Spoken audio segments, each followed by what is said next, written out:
एउटा सुन ल्याएको थियो साउदीबाट, त्यो पनि गयो। अनि चाहिँ एउटा चाहिँ 8 आनाको मङ्गलसूत्र गयो। अनि चाहिँ एउटा बुहारीको विवाहमा मैले 4 आनाको सुनको औँठी बनाएको थिएँ, त्यो पनि गयो। अनि चाहिँ हाम्रो बुढीको अनि चाहिँ तिलहरी गयो। अनि चाहिँ अरू भाँडा बर्तन त क्या हिउँडै छन्, यी फाटापुरामा एउटा निकालिकन हामीले यसमा फालेको छ, मन पनि लाग्दैन। कहाँ भाँडा छन्, कहाँ बर्तन छन्, कहाँ के खाने हो, कसो खाने हो। 11 जन परिवार छ। अनि चाहिँ कोही व्यापारीहरू आउँछन्, आधा किलो चामल पनि। दर्शकहरू नमस्कार, स्वागत छ पावर न्युजमा। म प्रेम बानिया। यस्तो स्थिति बर्दिया बनियाभार गाविसका पदमपुरीको हो, जो तपाईले सुन्नुभयो उहाँको पीडा कि त्यस रात त्यस दिन के भएको थियो। त्यस सँगसँगै उहाँको कति सम्पत्ति गयो, उहाँ त्यसको विवरण सुनाउँदै हुनुहुन्छ। सम्पत्ति अथवा भौतिक संरचना क्षति हुनु अथवा बगाउनु भन्दा पनि बढी वियोग यहाँ यो छ कि यति बेलाको दैनिकी कसरी चलाउने भन्ने पीडा छ। पदमपुरीहरू बर्दियामा धेरै छन्, पदमपुरीहरू मध्यपश्चिमाञ्चलमा धेरै छन् र उनीहरूको जीवनको उठीबास लागेको छ। न आफ्नो सम्पत्ति रह्यो, न आफ्नो सुख नै केही रह्यो।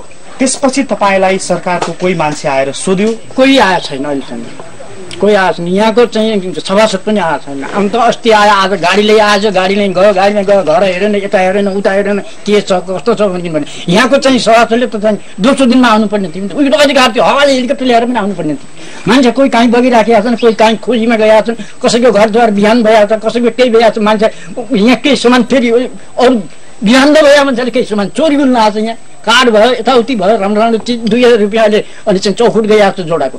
यहाँ राति मान्छेको आफ्नो ज्यान जोगाउनु गाह्रो परिहाल्छ। यहाँ राति चोरी हुन आएको छ। कहाँ घर सम्पत्ति पनि भएको सम्पत्ति पनि घरभित्र आएर चोरी भइगयो। यहाँ तपाईँको वरिपरिका आफन्तहरू कति गुमाउनु भयो तपाईँले? को मृत्यु भयो? कतिजना? एक बहिनी हिँड्नुहोस् कार्य बन्नुभयो, बहिनी गएर मेरो साक्कै बहिनी रातभरि छतमा बसिया थियो। तिनीहरू रातभरि छतमा बसिया थिए। जब यो छत भत्क्यो त्यहाँबाट अब पुरै जान्छ भनेर त्यो तल खस्न सुरु गयो। अब त चाहिँ पल्लो घरका उसमा गयो, बहिनी तल खसी भने तल खस्दाखेरिमा त पानी त आकाश छ। यो यही खालाबाट गीत गएको थियो, यही खालाबाट जो त्यो घरको छतमा बसिया थिए। उता टाढाका बुढाबुढी जो अलिक आँखा झेन्डाएर आकाश बेलाका हुन्, उता उच्चमा ती बुढाबुढी हाते माल गरी छामछाम यहाँसम्म आयो। यो खल्लो तर्न सकेनन्। अनि त्यो घर अलिक उच्च देखाएर त्यो घरमा गयो, त्यो घर भत्कियो। अब ऊ पनि गयो। तिमी एकै दिन 4 लाख लास्ट एकै ठाउँमा भेटायौँ हामीले। त्यो लास्ट दोस्रो दिनमा त्यहाँ भेटायो। ती खोजी गर्दा यहाँ त यहाँ अहिले नै चाहिँ तपाईँ कसरी बाँचिराख्नु भएको छ? तपाईँको अहिले बाँच्नु त अब यसो 1 लोटा पानी खाएर पनि बाँचिया छ। कहाँ जाने? बस्ने कहाँ? गाउँै उस्तो छ। कहिले अन्य कुब्रामा गएर स्कुलमा बस्छौँ। राति बिहान आएर यहाँ अब 1 भैँस मात्रै बचिया छ। बिहान यहाँ आएर देखभाल स्कुल देखभाल गर्छौँ, बस यति मात्रै छ। अरू जाने ठाउँ छैन।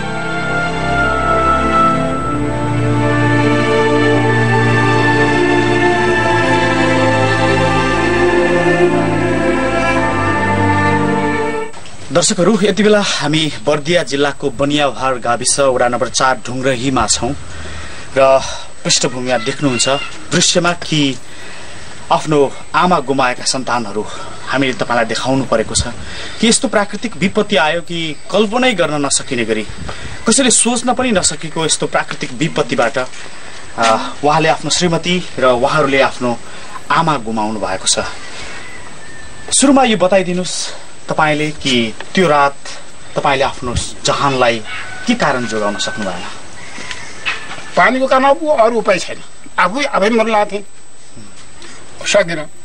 पानीले बगायो। अब मैले उपाय आफै पनि मर्न लाग्थेँ। त्यो छतमा जाँदा बसेँ। अन्तिम क्षण याद छ तपाईँ र तपाईँको श्रीमती कतै छुटिनु भएको अथवा तपाईँ सँगसँगै कति बेरसम्म हुनुहुन्थ्यो? अनि बिहान 3 बजेतिर मैले आफ्नै हातले समातेर जाऊ, त्यो अग्लो ठाउँमा बस्नु म त अब सक्दैन भनेर उनले बसाएर पठाएँ।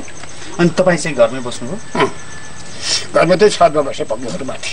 ए छतमाथि बसेँ। हजुर। तपाईँ बसेको पक्की घरको छत चाहिँ भत्किएन? भत्क्यो, पछि पनि भत्क्यो। अनि तपाईँको श्रीमती बस्नुभएको घर पुरै भत्क्यो। तपाईँ दुईटा फरक फरक घरमा बस्नु? फरक फरक घर बस्यो। एउटा तलतिरपट्टि छ, त्यो घरमा बस्यो। एउटा माथिल्लो घरमा बस्यो। अब दुईटै घर पक्की नै छन्। अब गएपछि दुईटै घर जाने हुन्। बच्चे दुईटै बदले भने त्यो तल्लो माथिल्लो घरमा बस्यो। अनि ऊ घर जडैबाट गयो। कस्तो थियो त्यो बेला? कसैसँग हारगुहार गर्ने केही पनि अवस्था थिएन। राति 3 बजेको समय थियो, अँध्यारो थियो, पानी परिरहेको थियो। हारगुहार गरे पनि सुन्ने कसले? तपाईँको श्रीमती सँगसँगै अरूको पनि ज्यान गयो? गए ती सँगै गए, सँगै ठाउँमा भाटिया छ, एकै ठाउँमा स्वयं भाटिया छ। अहिले लास्ट पनि एकै ठाउँमा भेटिया 4वटाको, तर 3वटाको भेटिया छैन। 4वटाको भेटिया छैन, 4वटा एकै ठाउँमा भेटिया छ। आज कति दिन भयो? आज 8 दिन भयो। मैले त्यो कान पनि सुन्न छोडिदिएको छ। अप्ठ्यारो लाग्छ कि मान्छे देखेपछि ढुङ्गा मन मात्रै लाग्छ, होसै छैन। त्यो दिनको त्यो प्रलय जो देखियो अहिले त्यो मेरो हातबाट बाहिर गएको छैन। त्यस कानमा छ, दिमागमा छ, छातीमा छ, सकिन्न, उपाय छैन भनेर। यो यति जटिल पारिवारिक वियोग छ कि सँगसँगै दर्शकहरू आफ्नो श्रीमती सँगसँगै घरबाट निस्केर भाग्दै गर्दा श्रीमती बित्ने र आफू बाँच्ने, त्यो अवस्था त्यति बेलाको दृश्य बयान गर्दै हुनुहुन्छ उहाँ। म तपाईँसँग पछि तपाईँको छोराहरूसँग कुरा गर्छु। तपाईँहरू त्यो दिन कहाँ हुनुहुन्थ्यो? तपाईँलाई सोध्छु म, तपाईँ कहाँ हुनुहुन्थ्यो? बाहिर थिएँ, कामको सिलसिलामा बाहिर। तपाईँ पनि बाहिर? म काठमाडौँ। तपाईँ? तपाईँ साउदी अरबमा। तपाईँ साउदी अरबबाट अहिले आमा बित्नु भएपछि फर्किनु भएको?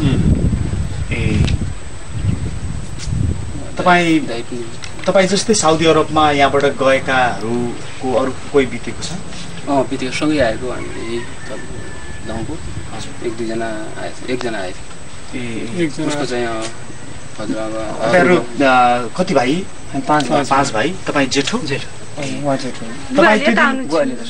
तपाईँ त्यो दिन कहाँ हुनुहुन्थ्यो? म पनि बाहिर थिएँ, साउदी आएको, हिजो नै आएको। तपाईँ पनि साउदी अरबमा हुनुहुन्थ्यो? हामी 3 भाइ एउटै कम्पनीमा हो, साउदी एउटै कम्पनीमा हो। अब खबर भएपछि अनि त्यो सुनेपछि अब एक त टिकटको प्रोसेस चालेर अनि छिटोभन्दा छिटो आउने कोसिस गरियो। आइयो हिजो नै आएर बसिन्छ। तपाईँ कहाँ हुनुहुन्थ्यो अरे? म स्याङ्जामा।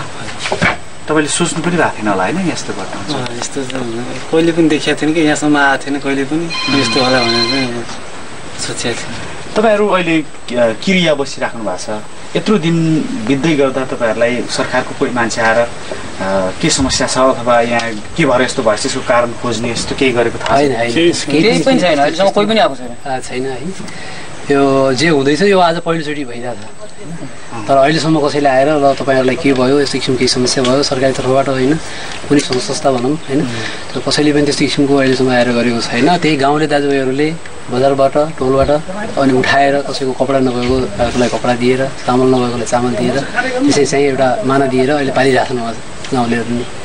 अहिले यहाँभन्दा अगाडि यो के ताल भन्छ त, त्यहाँको साथीहरूले पनि दिए अनि तारतालबाट पनि ल्याएर होइन, सानो फेरि तारतालबाट ल्याएर वितरण गरेन। कुनै त्यस्तो सरकारी तर्फबाट कुनै उपचार भइरहेको, तर हामीले सबै संस्थाहरूसँग सरकारसँग छिटोभन्दा छिटो हामी माथि राहतको साल दिनु पऱ्यो है। अब कसो हुन्छ, कसैको घर नभएको छ, कसै अझै पनि बेपत्ता छ मान्छेहरू, खोजी कार्य गरिदिनु पऱ्यो होइन। के हुन्छ सरकारी तर्फबाट त्यो चाहिँ सहयोग छिटोभन्दा छिटो हुन्छ।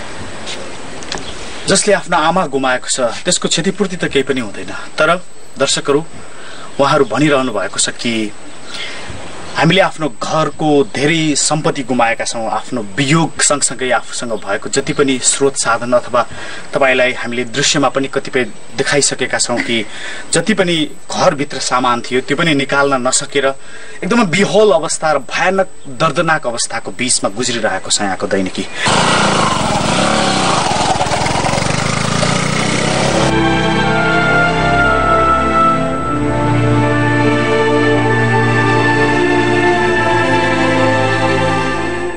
यस्तो भयावह स्थिति छ मानिसहरूको कि बास बस्नको लागि बस्ने ठाउँ पनि छैन। दर्शकहरू देख्नुहुन्छ यस्तो छाप्रो मुनतिर यसरी दैनिकी गुजार्नु परेको अवस्था छ। देख्नुहुन्छ उनीहरूको बस्ने बास नै यस्तो छ र बितेको थुप्रै दिनदेखि उनीहरूको दैनिकी यस्तो चलिराखेको छ। न खाने ठेगान न बस्ने ठेगान। जीवनमा यति ठुलो प्राकृतिक विपत्ति परिराखेको छ कि मानिसहरू अब के गर्ने कसो गर्ने नै अन्यलमा छन्। बिहान बेलुका के खाने, जीवन कसरी थेग्ने, मर्नेहरू त बाढीले बगाएर मरे नै, बाँच्नेहरू कसरी बाँच्ने सम्मको भयावह स्थिति छ बर्दियामा। बाढीले डुबाएर पुरा हाम्रो घरमा भएको जति खानापिना सब लगिसक्यो। हाम्रो कपडा लत्ता लगाएको कपडा लत्ता पनि लग्यो। हामी यस्ता ठाउँमा बसेछौँ कि हामी रुखमा बसेर मात्र आफ्नो जीवन जोगायौँ। अनि त्यो रुखमा बसेर त्यो जीवन जोगाउँदा पनि अहिले हाम्रो पानी घट्दा हामी यस्तै रोडमा सुत्छौँ, रोडमै बस्छौँ, रोडमै। अब हामीहरूको खाना पानी पकाउने भाँडाकुँडा केही छैन। यस्तै गरेर अरू केटाकेटीलाई पनि चिसो लागिराखेछ, ठन्डी झालापाखाला पनि अलि कम, झालापाखालाको त अलिक कम भएछ, अरूको चाहिँ नि धेरै नै भएछ। जस्तै जडा आउने, निमोनिया जस्ता हाम्रो बालबच्चाहरूलाई पनि लागिसकेछ। अनि ठुलालाई पनि हामीहरूको केही कपडा लत्ता छैन। हामी त्यतिकै अरूले दिएको खाना अब जस्तै 1 नम्बर 2 नम्बर दिइराखेछन्, त्यही हामी आफ्नो बालबच्चाहरूलाई पकाएर खुवाइराखेछौँ। त्यस्तै गरेर कपडा पनि बाहिरबाट पठाइराखेछन् अलिअलि। यता तारतालबाट हाम्रो खास लाली बजारबाट आउँछ, त्यहीबाट नै हाम्रो जीविका चलाइराखेछौँ हामी। अरू अब केटाकेटीहरूलाई पनि हाम्रो खाने पानी पनि सुविधा छैन। यो खाने पानीको सुविधाको लागि पनि हामीलाई एकदम प्रभावित पारेको छ। जस्तै कसैको नल्कीमा धमिलो मात्रै पानी निस्केछ, झारपात मात्रै निस्केछ। हामीहरूको त्यसलाई पनि सफा गर्ने नै अति आवश्यक परिराखेको छ। सरकारले राहत पनि दिएको छैन। अनि यहाँ केही मिल्छ कि भन्ने हामीहरूको आशा छ। यहाँका स्थानीय बासिन्दाहरू पाल मुनि बस्न बाध्य छन्, खुला आकाश मुनि बस्न बाध्य छन्। उनीहरूको घरमा भएको अन्नपात सबै नदीले बगाइदिएको छ र उनीहरूलाई बर्दियाका केही सङ्घ संस्थाहरूले दिएको राहतले उनीहरू बिहान र बेलुकीको छाक टार्न बाध्य छन्। तर सरकारले अहिलेसम्म उनीहरूलाई राहतका नाममा कुनै पनि किसिमको राहत प्रदान गरेको छैन। यहाँ ठुलो बैया अहिले तपाईँ जुन देखिराख्नुहोस्, यो घरमा यो छातीसम्म पानी थियो। यहाँ मान्छे बस्न लागेको छैन। जबरजस्ती यहाँ भएको अन्नपातहरू बचाएर त्यहाँ माथि राखियो। अहिलेसम्म सरकारले हेर्न आएको छैन र कोही मान्छे पनि यहाँ पुगेका छैनन् कि यो ठाउँमा के भयो भनेर।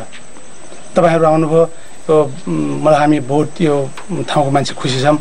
केही तपाईँहरूले गर्दा यहाँको मान्छे केही राहत पाउँछन् कि केही अनुभूति हुन्छ कि भन्ने आशामा छौँ। सरकारलाई सकेसम्म चाँडो जति सकिन्छ चाँडो यहाँको मान्छेहरूलाई राहत दिनु पर्यो, व्यवस्था गरिदिनु पर्यो, खानापिउनलाई व्यवस्था गरिदिनु पर्यो।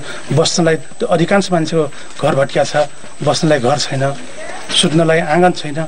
अब यतै बाटै म बस्छौँ, कहिले राति अब बाढी आए त उता गयो। अनि घरमा कतिजनाको परिवार छ दाजुको? हाम्रो 9 त। अरू कहाँ छन् अहिले? अब पारी छन्, सब बिमारी परेर। ए सबै बिमारी छन्? हजुर।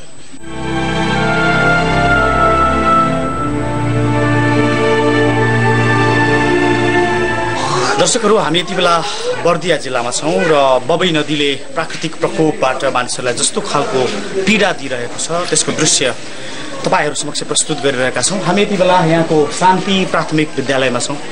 यहाँ मानिसहरू आफ्नो जसको घर बार सबै गुमेको छ, उनीहरू मानिसहरूको सेल्टरको रूपमा यसलाई प्रयोग गरिएको छ।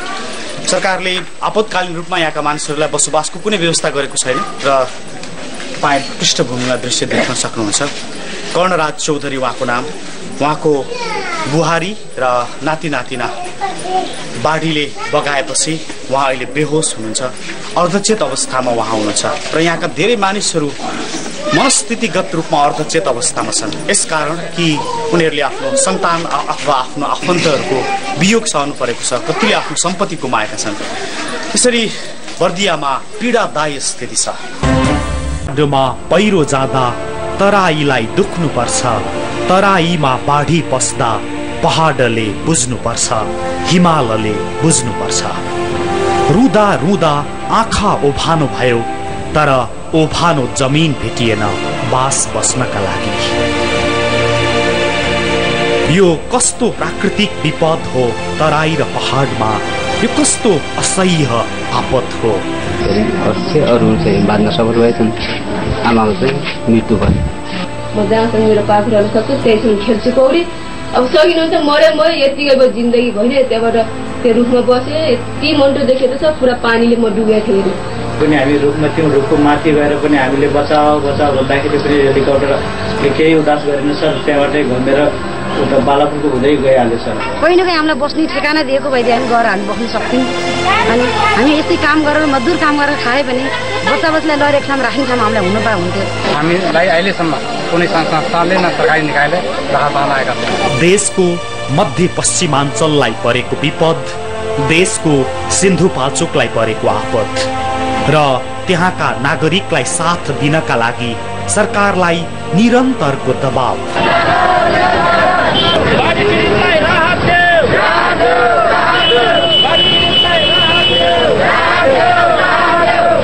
प्राकृतिक प्रकोप पीडित नागरिकको सारथी भएर हामी आग्रह गर्दछौं सरकारलाई र सबैलाई। पहाडमा पहिरो जाँदा तराईलाई दुख्नुपर्छ, तराईमा बाढी पस्दा पहाडले बुझ्नुपर्छ, हिमालले बुझ्नुपर्छ, नेपालीलाई आपत पर्दा नेपालीले बुझ्नुपर्छ। सिन्धुपाल्चोकमा सुनकोशी माथि खसेको भीषण पहिरोको असरमा छटपटाइरहेका नागरिकहरू, आफन्त, घरबार, धन सम्पत्ति, जमिन, बस्ती केही रहेन। बिचल्ली छ सयौं परिवारको, कैयौं बेपत्ता छन्, उनीहरूको संसारै पुरिएको छ।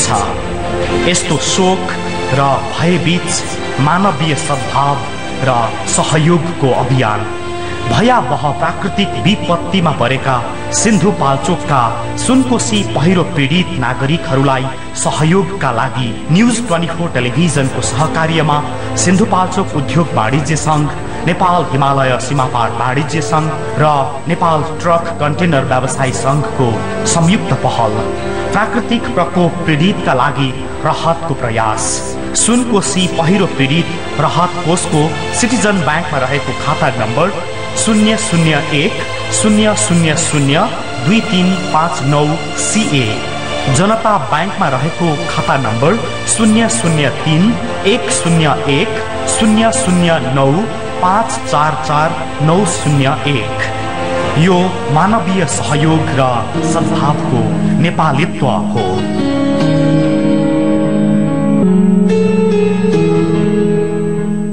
पहाडमा पहिरो जाँदा तराईलाई दुख्नुपर्छ, तराईमा बाढी पस्दा पहाडले बुझ्नुपर्छ, हिमालले बुझ्नुपर्छ।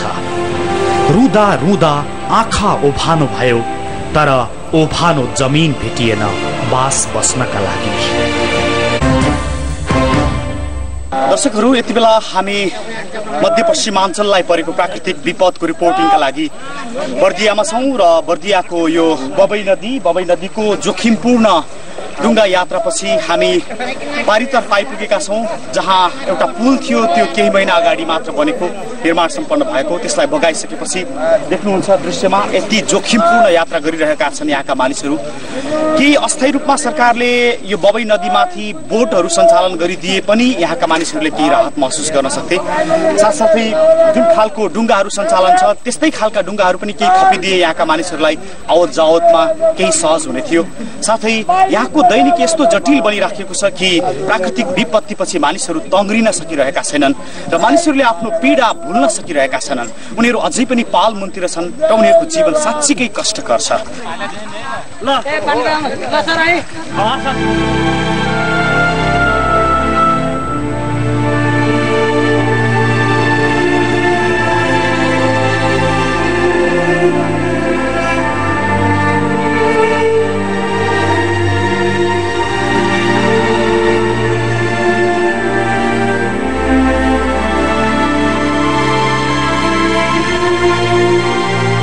एउटा डुङ्गाबाट कम्तीमा पनि 30 भन्दा बढी यात्रुले यात्रा गर्नुपर्ने अवस्था छ र यो डुङ्गाको यात्रा जोखिमपूर्ण पनि छ।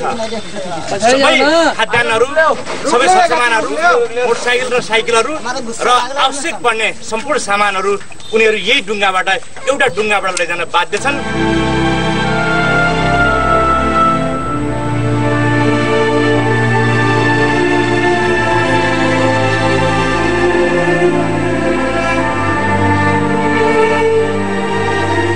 तपाईहरु दृश्यमा देख्न सक्नुहुन्छ यो बबई नदीले कटान गरेको स्थान हो। अहिले यतिखेर हामी बर्दिया जिल्लाको सानोश्री र पदना गाविस जोड्ने यो नदीको बीचमा उभिएका छौं। तपाई यो पछाडीको दृश्य देख्न सक्नुहुन्छ जहाँ 1 महिना पहिला निर्माण गरिएको झोलुङ्गे पुल पनि नदीले बगाएपछि अहिले सर्वसाधारणहरू ढुङ्गामा चढेर आफ्नो जीवन निर्वाह गर्न बाध्य भएका छन्। सरकारी व्यवस्थाका कारण बनेको यो पुलले गर्दाखेरि पुल बगाएको स्थानीय बासिन्दाहरूले बताएका छन्। नदीले अत्याधिक कटान गरेको ठाउँमै पुलको पिलर भएका कारण यो पुल बगाएको उनीहरूको भनाइ छ।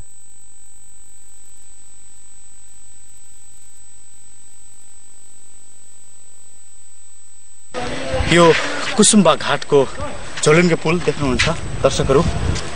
यो बबई नदीले यसरी बगाएको छ कि यसको उतातर्फको अवशेष पनि बाँकी नराखेर बगाएर लगेको छ र यता जति अवशेष बाँकी छ यो एकदमै थोरै छ र मानिसहरू यो पुल नभएपछि जोखिमपूर्ण यातायात गर्न आवत जावत गर्न बाध्य भएका हुन्। पहाडमा पहिरो जाँदा तराईलाई दुख्नुपर्छ, तराईमा बाढी पस्दा पहाडले बुझ्नुपर्छ, हिमालले बुझ्नुपर्छ। रुदा रुदा निरस दैनिकी खण्डहर यहाँको बस्ती र संरचना बाहेक यहाँ हेर्न सकिने, देख्न सकिने र सरकारको अनुभूत गर्न सकिने कुनै त्यस्तो चीज नै छैन भन्न सकिन्छ उनीहरूको भनाइलाई लिएर। यस अर्थमा सरकारले कम्तीमा प्राकृतिक प्रकोपमा पीडामा परेका नागरिकहरूलाई जायज र औसत भए पनि न्याय गर्न सक्नु पर्थ्यो। यहाँका मानिसहरूको आवाज अनुसार यो भन्न सकिन्छ र यद्यपि सरकारले अझै पनि यहाँका मानिसहरूलाई राहतका लागि तत्काल प्रयास गर्नुपर्दछ, अन्यथा सरकारप्रति, देशप्रति नागरिकहरूको असन्तुष्टि बढी नै रहन्छ। त्यस्तो अवस्था नआओस् भन्नका लागि हामी सरकारलाई दबाब दिइरहेका छौँ। र यति नै आजको पावर न्युज। सुदूरपश्चिमाञ्चल ब्युरो त्यस्तै बर्दियामा टिभी जर्नलिस्ट ज्योति पन्थीलाई धेरै धन्यवाद र आजलाई हामीलाई बिदा दिनुहोस्। नमस्ते।